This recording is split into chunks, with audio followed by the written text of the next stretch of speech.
नमस्कार, मैं राकेश परमार और आप देख रहे हैं महत्वपूर्ण मुद्दा। मित्रों, आज का महत्वपूर्ण मुद्दा परिवारवाद के राजनीति पर प्रहार है या परिवारवाद के राजनीति पर प्रश्न है, यह आप पर छोड़ता हूं। वीडियो के अंत तक बने रहिएगा और आपका बहुमूल्य सुझाव क्या है यह कृपया जरूर बताइएगा। मैं अपनी बातें रखना शुरू कर रहा हूं क्योंकि मेरा मानना है कि मैं उन्हीं विषयों पर विश्लेषण दिखाता, बताता या सुनाता हूं जिस पर और चैनलों पर या तो होता नहीं है या होने नहीं दिया जाता है। मैं जो बात रखने जा रहा हूं वो आपको और कहीं नहीं मिला होगा, यह मेरा दावा है। तो मुद्दा है कि क्या देश के राजनीति से परिवारवाद अब समाप्त होगा या समाप्त हो जाना चाहिए, क्योंकि इसकी शुरुआत अब धीरे धीरे होने लगी है। मैं चर्चा कर रहा हूं बिहार की। बिहार में लालू पुत्रों की राह अलग हो गई है। क्या आपको पता है कि लालू जी के बेटे ने अपनी महिला मित्र के साथ के संबंधों को सार्वजनिक कर दिया था। पहले उसने कहा कि मेरे ट्विटर को किसी ने हैक कर लिया, बाद में बाकायदा वो अपने महिला मित्र के घर दल बल और कैमरा के साथ गया और कहा कि मेरा पारिवारिक संबंध है, मेरा इनसे रिश्ता है, कोई रोक नहीं सकता। हालांकि वो उसके पहले लालू परिवार से कड़ा रिएक्शन आया और परिवार के और पार्टी के मुखिया श्री लालू प्रसाद यादव ने परिवार और पार्टी दोनों से तेज प्रताप को निकाल दिया।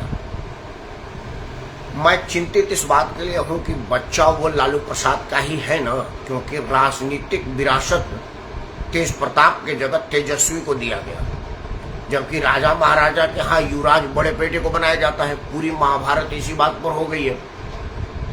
अब आप कहेंगे कि वो राजा के लिए होता था, लालू प्रसाद राजा तो है नहीं, वो तो गुदरी के लाल है। लेकिन आज के राजा तो यही है, तभी तो अपनी गद्दी अपने बच्चे को दे रहे हैं, नहीं तो उनके पास तेजस्वी में कौन सा सुरखाप के पर लगे। 9वीं फेल आदमी को मुख्यमंत्री की दावेदारी दे रहे हैं और मुख्यमंत्री घोषित करवा रहे हैं अपने अनुकंपा पात्र नेताओं से और अपने कृपा पात्रों से। तो यह तो राजसी बात ही हुई कि आज के आधुनिक राजा यही लोग हैं जिनको जनता ने वोट देकर अपना रहनुमा चुना था। तो जब राजा राजगद्दी दे रहा है तो बड़े बेटे को क्यों नहीं दे रहा है?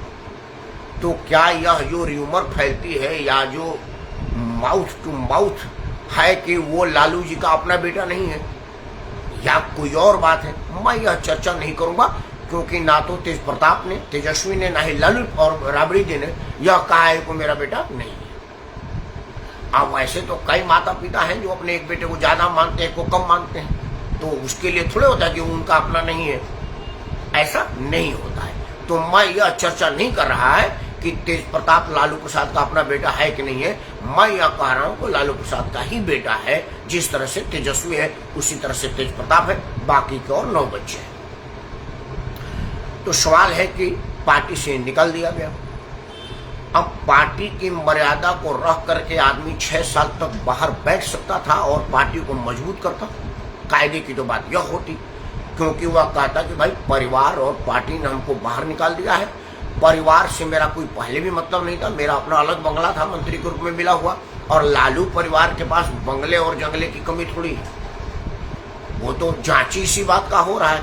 यही तेज प्रताप और तेजस्वी जब 6-6 महीना के थे, हर साल जन्मदिन मनाने पर किसी को कहीं बंगला मिलता था, तो कहीं कोठी मिलती थी, तो कहीं जमीन मिलती थी, कहीं फ्लैट मिलता था।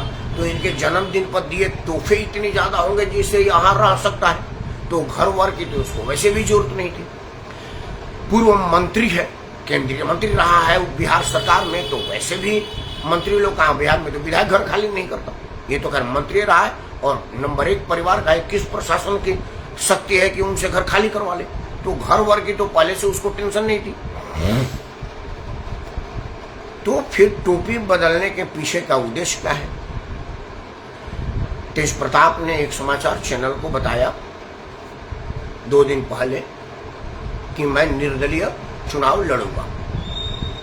पत्रकार ने पूछा ये टोपी फिर पार्टी की क्यों पहने हैं? तो उसने बड़ी साफ बोली से और बड़ा ही होशो हवास में कहा कि यह टोपी पार्टी की नहीं है, ये हरे भरे के परचत्र है। और मैं जब वन मंत्री था तो ये जन जगर और जमीन का प्रतीक है। मैं धरती माता को अपना माता मानता हूँ और इसीलिए अपने धरती माँ के प्रतीक हरा को अपने सर पर सजाया हुआ। वहां उन्हें क्लियर कर दिया कि यह उसका झंडा नहीं, बैनर नहीं है, उसका टोपी नहीं है। लेकिन 2 दिन बाद ही उसको अकल दी गई या अकल आई कि भाई लाख प्रयास के बाद भी अगर तुम ये कहना चाहोगे कि ये हरी टोपी धरती माता का प्रतीक है तो ये नहीं होगा, यह राजद का प्रचार होगा। क्योंकि झंडा हरा, टोपी हरा, गमछा हरा, यह लालू प्रसाद का ट्रेडमार्क है, तेजस्वी का खास तौर से।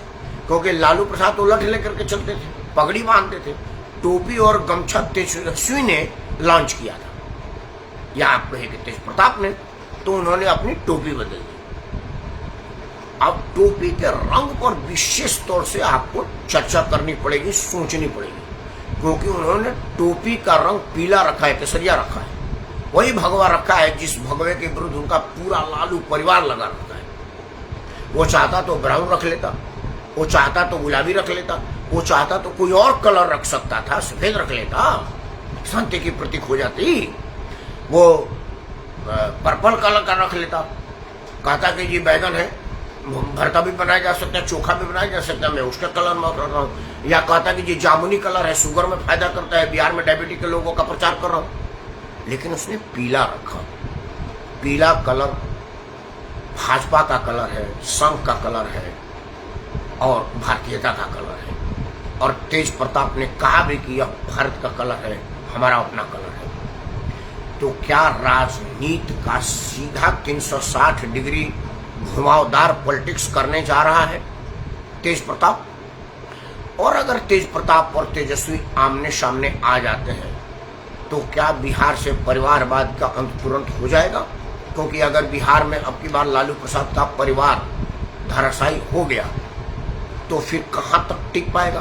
क्योंकि अगला शासन भारतीय जनता पार्टी की आने वाली है। नीतीश कुमार का यह फेयरवेल होगा और नीतीश कुमार अपने बेटे को मुख्यमंत्री और भाजपा को मुख्यमंत्री के रूप में बनाएंगे। नहीं तो महाराष्ट्र वाला कहानी उनको पता ही है कहां तक जा पाएंगे। तो यह देखते हुए लालू प्रसाद के परिवार में घर में फूट अब बाहर आ गया है। क्योंकि बेटियों में फूट है।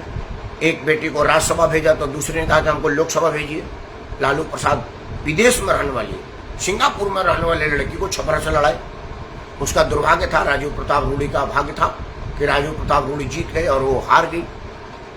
मतलब परिवार का प्रत्येक सदस्य मुलायम सिंह के तरह से चुनाव में और राजनीति में भागीदारी चाहता है और हर आदमी को अलग अलग सीट देने की बाध्यता है लालू प्रसाद को। और यह दे पाएंगे कि नहीं, यह देखना है। मुलायम सिंह अपने समय रहते सबके लिए जगह स्थापित कर दिए थे, बुढ़ौती में नहीं, यह समय के अंतिम पड़ाव पर नहीं। क्योंकि अब लालू प्रसाद यादव कोर्ट के आदेशानुसार राजनीतिक मंचों पर नहीं जा सकते और शारीरिक अवस्था यह है कि इतनी भागदौड़ नहीं कर सकते। लेकिन लालू प्रसाद कुर्सी पर भी अगर बैठे हैं तो एक अपने आप में फैक्टर है, उनका होना ही बहुत बड़ा मतलब है। ईश्वर उनको लंबी आयु दे और स्वस्थ रखे, हम यह कामना करते हैं। लेकिन परिवार की लड़ाई परिवारवाद के अंत की शुरुआत है और लोकतंत्र के लिए यह शुभ संकेत है। मैं इसको शुभ मानता हूँ। क्योंकि परिवारवाद से कितनी परेशानी आती है। बिहार की जगह आप अगर उत्तर प्रदेश पर नजर डालेंगे तो हर आमो खास को पता है कि समाजवादी पार्टी, जिसका असल काम परिवारवादी पार्टी का होना चाहिए था, लेकिन नाम उन्होंने समाजवादी रखा। लेकिन नाम से क्या लेना है? नाम में हमारे यहाँ कहा जाता है कि कहावत है ना कि बिनिया करत लक्ष्मीनिया के देखनी हरवा जो तो धनपाल, मरत जातो या मर के देखनी सबले निमन ठटपाल। तो नाम का मतलब नहीं होता।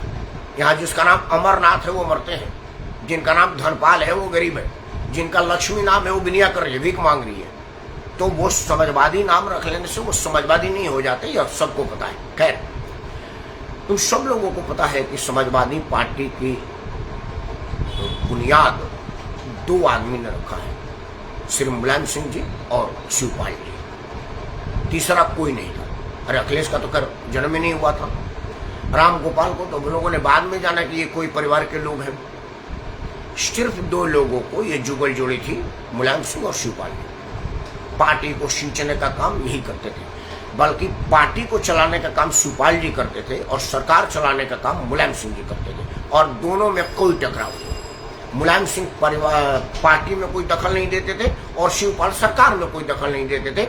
मंत्रिमंडल में अपने हिस्से की कमाई लेते थे, वो मुलायम सिंह उनके लिए छोड़ देते थे। यही चलती रही। लेकिन जब सत्ता हस्तांतरण की बात आई, अपना राजगद्दी सौंपने की बात आई, तो मुलायम सिंह वही राजा की तरह से अपने प्रजा को मूर्ख बनाए और अपने पुत्र को राजगद्दी सौंपे और अपने जीते जी सारा राजनीतिक शरद धुबिया पाठ लगा करके शिवपाल को चारे खाने चित कर दिए। शिवपाल कहीं कुछ करने लायक नहीं रह गए। अब पूर्णतः समाजवादी पार्टी मुलायम सिंह के बेटे अखिलेश यादव के नाम हो गई। उनके यहाँ भी एक बेटा था जो बेटा नहीं है, लालू प्रसाद के परिवार के से एक बेटा वहां भी है, लेकिन वहां पर मुलायम सिंह ने बहुत बढ़िया से मैनेज किया, अपने उस बेटे को पूरी धन दी और इनको धन और धान्य दोनों दिया, और वहां पर कोई लड़ाई नहीं है। हालांकि उसकी पत्नी अब भाजपा ज्वाइन कर ली है और भाजपा के सारे उसकी राजनीति चल रही है। मतलब परिवार बाद में सत्ता हस्तांतरण राजा महाराजा की तरह से युवराज को ही मिलेगा, किसी योग्य को नहीं मिलेगा। ये उत्तर प्रदेश में भी लोगों ने देखा है, और अब वहां भी परिवार में कलह सतह पर है। आप सबने देखा है मंच पर से लोगों को धक्का देना, चाचा के हाथ से भतीजे का माइक छीनना और रंड शंड बोलना, वो सब आप देख चुके हैं। अब बिहार में यह स्थिति आने वाली है, क्योंकि यह तो दो बेटों की बात है, एक भतीजा भी गरज रहा है, चिराग पासवान।